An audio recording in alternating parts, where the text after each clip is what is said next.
actually, this is one of the most exciting parts about these types of partnerships for us, because your needs help evolve our ecosystem. So when we look to the future, we say, okay, well, we've built a great blockchain, but what ancillary technology do we need to put into the system for it to be useful at a global scale for many different utilities? We look to our partners and we say, well, what do you guys need? So the next thing is something we've been discussing a while, actually. So the part of the SingularityNET mandate and vision in the first place was something we called the API of APIs.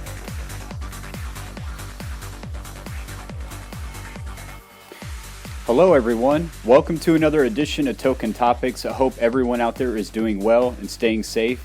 And if you are in the US, happy 4th of July.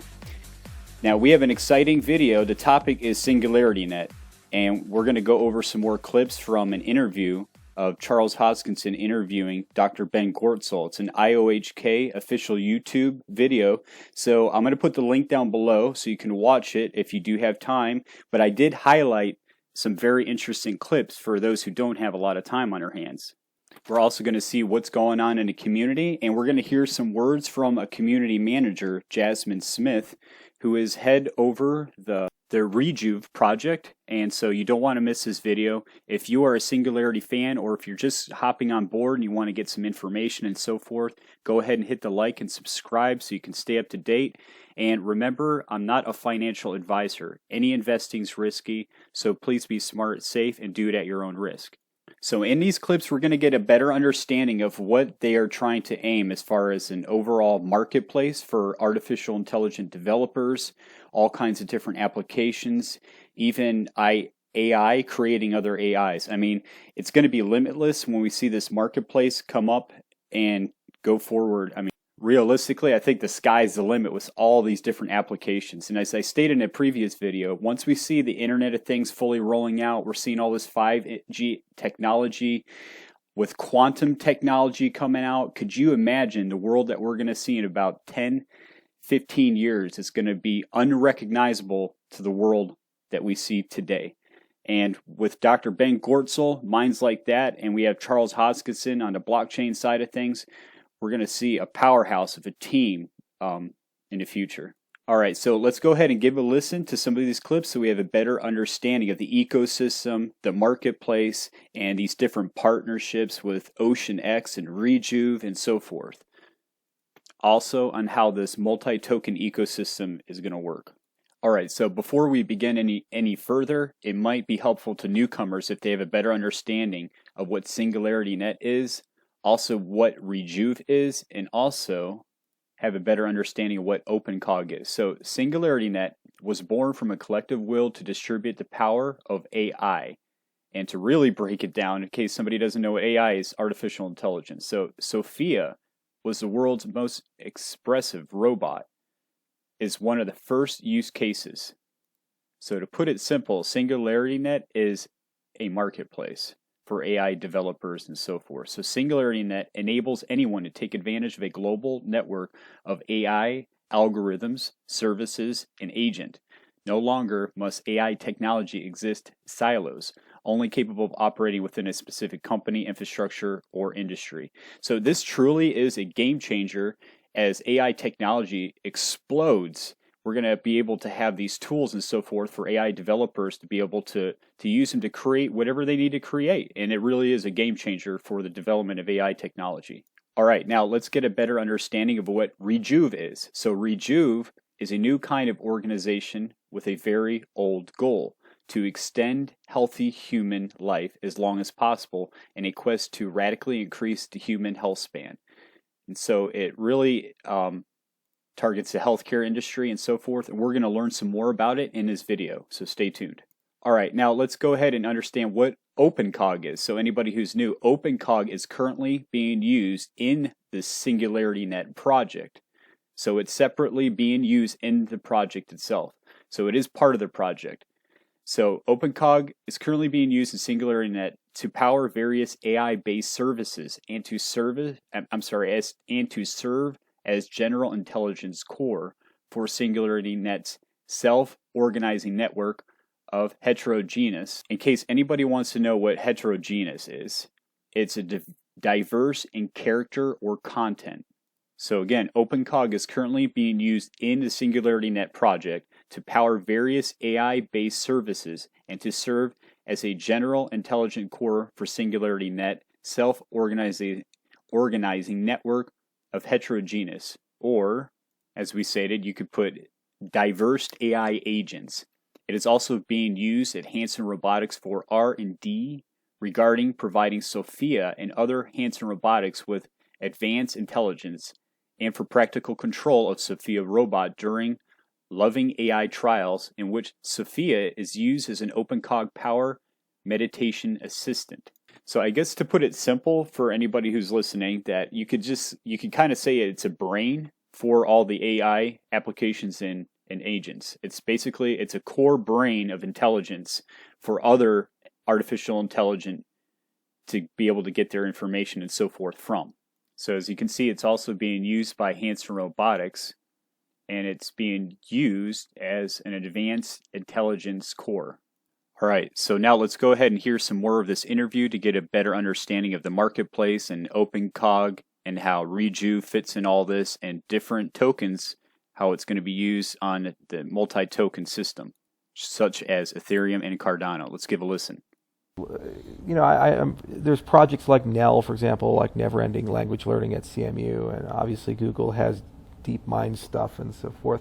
But you founded something called SingularityNET, and this, I guess, is your philosophy on how one would achieve over time an AGI approach. So there's a couple interesting projects that I've founded related to AGI. SingularityNET, which is a decentralized blockchain-based AI platform, is one of them, and Opencog, which is a straightforward attempt to build an AGI, is another one of them. And actually, the interpenetration and the sort of fusing of the Opencog AGI system and design and the SingularityNET decentralized AI platform, I think we can bring those two together in a very productive way via porting SingularityNET onto the Cardano platform that you and your colleagues have created. And this is something that I think can have a quite profound effect in terms of accelerating progress toward AGI. So let me break that down a little bit. So SingularityNET, it's not really a cognitive architecture or an AI system. SingularityNET is a decentralized platform that allows a lot of different AIs created by different people doing a lot of different things to all collaborate and cooperate together to solve. So it's like a fertile environment for them to live within. Yeah, I mean it's a multi-agent system which is sort of tuned for the AI agents and the multi-agent for the SingularityNET is a multi-agent system which is tuned to work well for agents that are doing AI of various sorts, right? So you can, in the very simple sense, SingularityNET is just a protocol for different AIs to communicate and cooperate with each other, right? So two AIs in the network, they can exchange identities, they can pay each other, they can ask each other for things, and they can respond to those requests.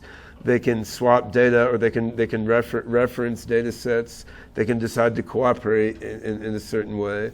So SingularityNET is a communication protocol between multiple agents that may live anywhere on the internet, and they may be owned by anyone. They may be open or closed, but it's designed specifically to allow AI agents to communicate and cooperate in various ways. And one of the things you can do with this decentralized protocol is to create a marketplace. So you could actually create multiple marketplaces on the same protocol. So we have a SingularityNET AI marketplace now, which has a bunch of different AIs providing various services, some of which are pretty nitty-gritty, like there's a song splitter app with a back-end service that takes music and splits it into multiple stems or tracks.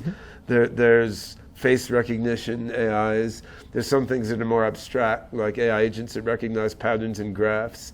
These different AIs, they live in the SingularityNET decentralized platform, and people can get those services by paying in a cryptographic token or paying using fiat currency, which is then converted on the back end to a cryptographic token. But that sort of scratches the surface, right? Because where it gets really interesting is you don't just want to have a marketplace where people are paying for services and the AIs are providing them. I mean that's good, and it's good to have that decentralized and not owned by a big tech company. But where things get really interesting is when the AIs on the platform are providing services to one another, right? Or are cooperating together, like, well, I can't do this on my own, but if we work together, I can do this. Maybe I outsource some work to you, you outsource some work to me, and then cooperatively we can fulfill this. So you have assemblages of AIs that are dynamically cobbling themselves together based on the requirements of the moment. And this is unsupervised interaction. It's unsupervised. So you give a goal to the system or an objective, and then it has to figure out how is it going to work within that environment, including working with other agents that it has no knowledge of other than its capabilities. Right, and that figuring out is done by agents in the network, right? So right now the agents running in the network are really kind of simple, and most of them are solving problems on their own that are posed to them by users or customers, although there's some cases where you have an AI agent that then outsources some work to another AI agent. But the objective is to get more swarm intelligence happening, right? Where the intelligence is in the combination of multiple agents. And I think that the current blockchain infrastructure underlying SingularityNET, which is based on the Ethereum blockchain and the Solidity scripting language, I mean, this has been great in that it let us get where we are now and build an actual blockchain-based decentralized AI network and marketplace. On the other hand, various limitations in the Ethereum blockchain they're going to hold us back from getting to the next step that we need to get to with SingularityNet and really creating a SingularityNet that's capable of this sort of self-organizing emergent swarm AI, which is really part of our original mandate. So let's dig a little deeper into that. This concept of incentives and forum can force evolution towards a desired goal. And the other thing I want to add into that concept is this idea of mechanical turking. So right now we're thinking of AI in terms of agents that are programmed and they're non-human, but every now and then you do augment human intelligence. And so is the point of SingularityNET just to be strictly automated and strictly non-human agents, or is there a place in this framework for the mechanical Turk concept? So at the moment, SingularityNET agents are just AIs, they're automated agents. On the other hand, the SingularityNET framework is very flexible, right? So I mean, anything that has an API can be integrated with the SingularityNET daemon in a container, and it can participate with the rest of the SingularityNET network. Now that could be a software program. It could be like a micro brain in a vat. It could be. So in essence, we always have like a reverse Turing test. Yeah, I mean, it could be a pigeon pecking on the touch screen, or it could be human mechanical Turks, of course. Yeah. Right. So one other thing, the lifeblood of these systems is data. So where do you get the data sets from to train these things and to operate on and so forth? How does that interface with the SingularityNET concept? Yeah. So here, actually, we have a partnership with Ocean Protocol, which is another blockchain project that was founded by my friend Trent McConaughey. And what Ocean has done is they have built like a token-based marketplace for data, and they also have a cool framework for compute to data, where someone has a data set they don't want to let off their servers. You can like send AI in a container to crunch on the data there and send out only a certain approved type of result, or just keep the result local there, then the AI vaporizes itself. So I think the SingularityNET sort of API marketplace and the Ocean Protocol data marketplace can interoperate quite interestingly. Now, of course, Ocean is only one data marketplace among many out there, but it's an example of what could be done in that direction.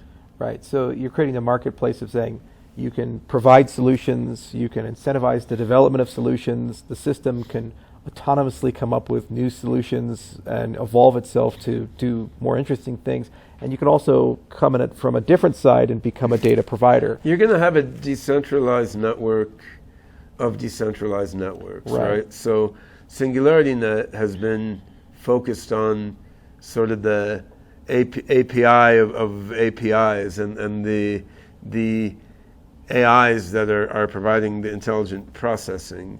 Now, Ocean Protocol is one token ecosystem for data. And now, there's a project called Rejuve, which is a spin-off of SingularityNET, and that's creating a sort of tokenized data marketplace specifically for medical data, and largely medical data oriented toward longevity, right? So you, if you're someone who wants to live forever or a really long time, you may upload some of your medical data into the Rejuve data commons. You get some Rejuve tokens in exchange, and then you can get compensated if anyone makes use of your medical data for something.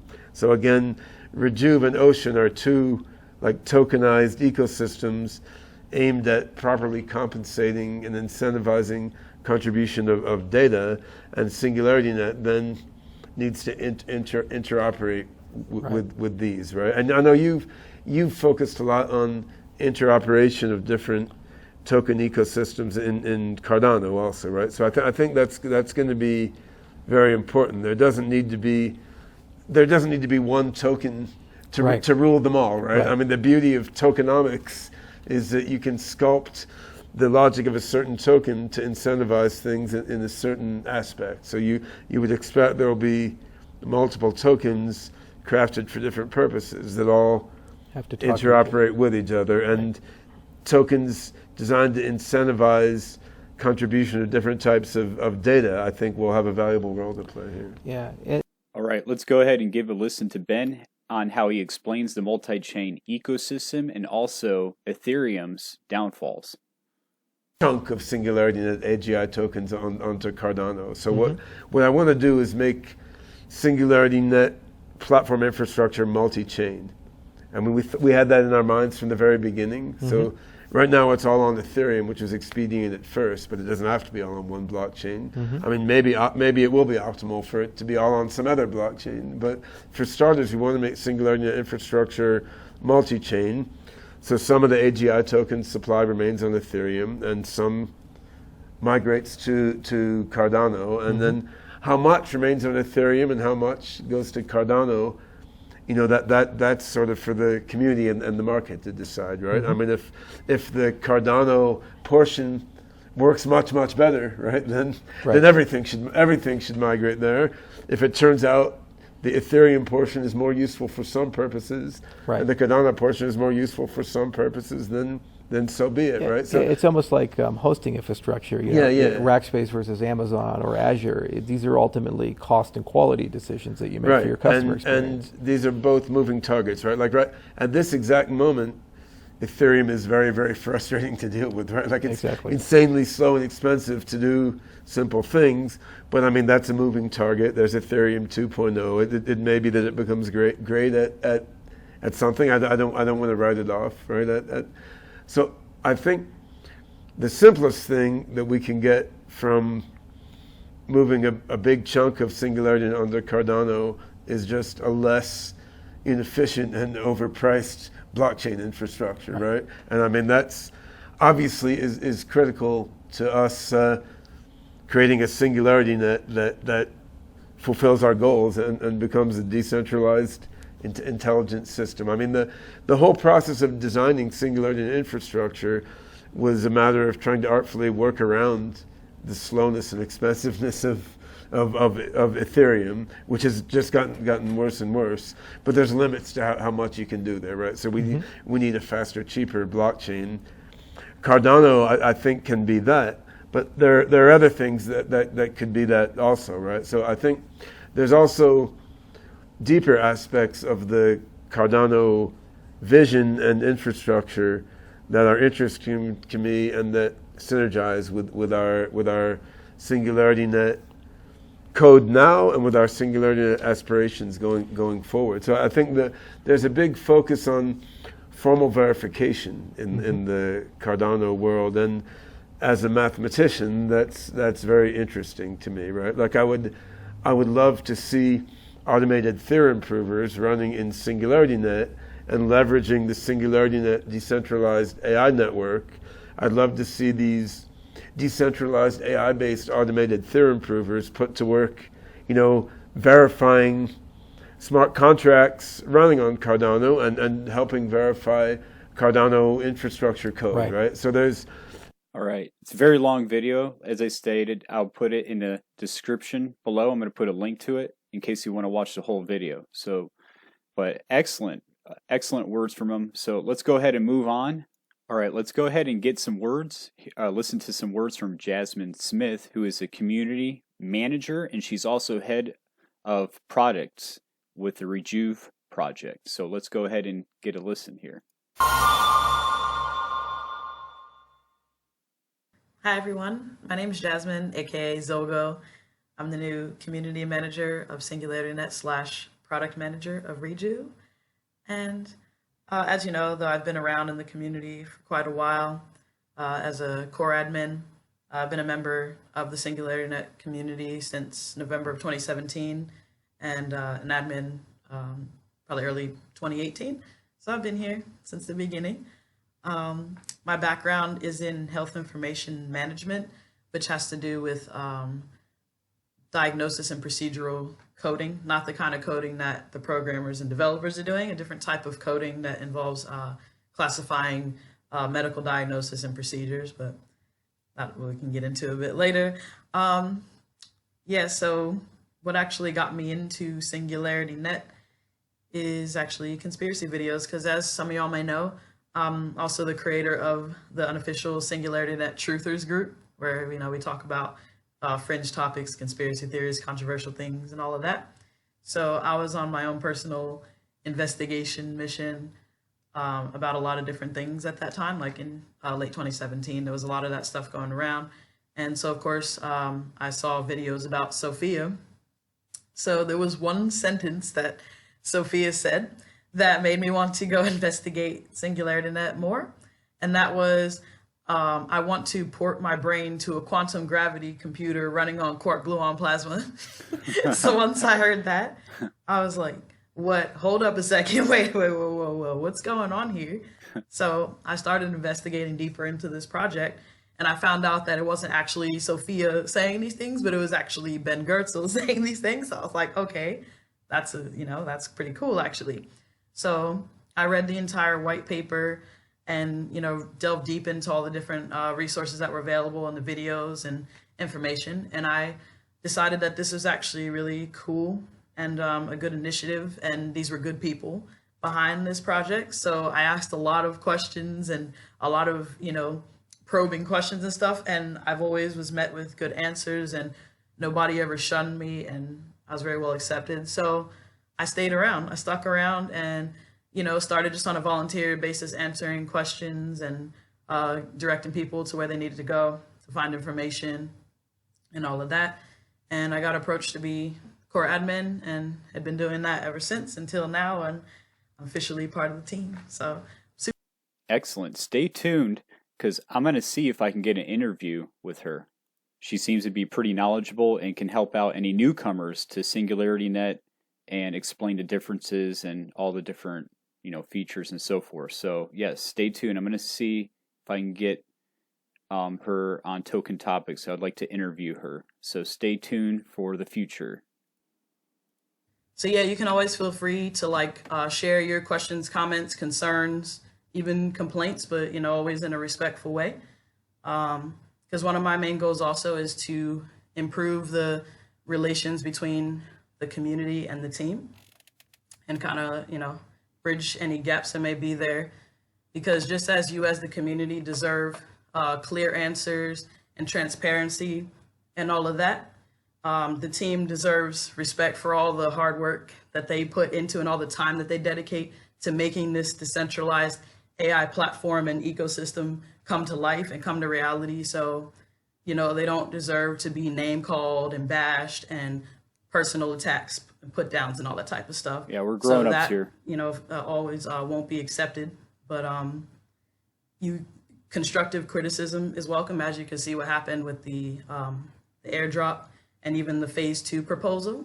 They listened right away and immediately went back into the lab and came up, with something based on everybody's feedback. So we're always listening to the community. And so just keep that in mind, that even if you do have a criticism or a problem, that you can present it in a respectful manner and not automatically just assume that somebody's trying to scam you, or that, oh, this is a disingenuous effort because I think you guys made a mistake here. Because we're all human, even though there is highly, highly, highly intelligent people in this organization, everyone, but everybody is human and makes mistakes. So if a mistake was made, even if it was a collective of people and it didn't turn out to be the best thing, have respect and have grace and know that these people do care about you and that they are here to serve you. All right, now let's get a better understanding of what she is actually doing with Rejuve. Treat certain illnesses and all of that. So because of that background, I'm helping to design the Rejuve longevity app. One of the cool things that I noticed about this project was that they are actually welcoming of natural medicine and traditional Chinese medicine. So it's not all drug focused. While drug therapies and DNA therapies are a part of it, there is actually room for natural medicine, which I'm very much passionate about. It's actually really cool because if you go on the rejuve.io website, you'll see, if you go underneath the business tab, you'll see that there's actually an anti-big pharma graphic there. And I was like, yes, like when I saw that, I'm like, yep, that's all me. Excellent. I'm going to put the link to this video down below. This is from the official SingularityNET YouTube channel. All right, so in case if you have some time you want to watch it, like I said, I'll put the link down below.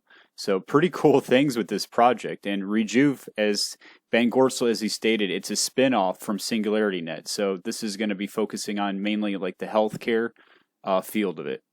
All right, let's go ahead and see what's going on in the community and get some news updates. So, all right, so we can see here that SingularityNET or Singularity DAO was mentioned by the CEO Marcelo Mari on CNN. So let's keep scrolling down. So in case you are interested in this project, and if you're on Twitter, I'm going to put the link down below so you can follow SingularityNET on Twitter. And so if you miss the 7th episode of General Theory of General Intelligence, I'll put the link to this down below so you can get up to date on that. All right. All right, so this is pretty cool. Tag your favorite crypto influencer in the comments below and explain why he or she should talk about SingularityNET. Excellent. All right. And join Singularity DAO's official announcement channel for the latest updates on AI DeFi revolution. So pretty cool. All right, and some more info here. So SingularityNET's AGIX decentralized AI will power its upcoming tokenized spin-offs. So, excellent. All right, and then look at this right here. So SingularityNET AGIX spin-off, Singularity DAO has been listed on Gate.io cryptocurrency exchange. So that's pretty big right there. Wow. So yeah, that is pretty big news right there. So Gate.io exchange just listed Singularity AGIX. So all right. All right, so as I stated before, I think this is a very fascinating project, and it only has upside, has a lot of potential because as I stated before, as AI technology is becoming more widespread, corporations, governments are adopting the technology and so forth, and as more companies are looking for AI products and so forth, I think this has a lot of potential, especially if it's a marketplace for developers and so forth to use tools and so forth. I definitely think it's at least a project that's worth putting on people's radar, and so we're gonna keep eyeing this project on Token Topics. So if you are stumbling across this channel, go ahead and hit the like and subscribe if you want to stay up to date on this project. Also, let me know, would you like if I reach out to Jasmine Smith and see if I can get an interview with her? Go ahead and comment down below if you would like that, if you would find that helpful, and maybe we can get her to answer some questions that the community's been asking. Other than that, that's all I have for the video. go ahead and comment down below. And I hope you all are taking care and having a happy 4th of July out there. And I want to say thank you all for supporting the channel and watching Token Topics. Take care, everyone.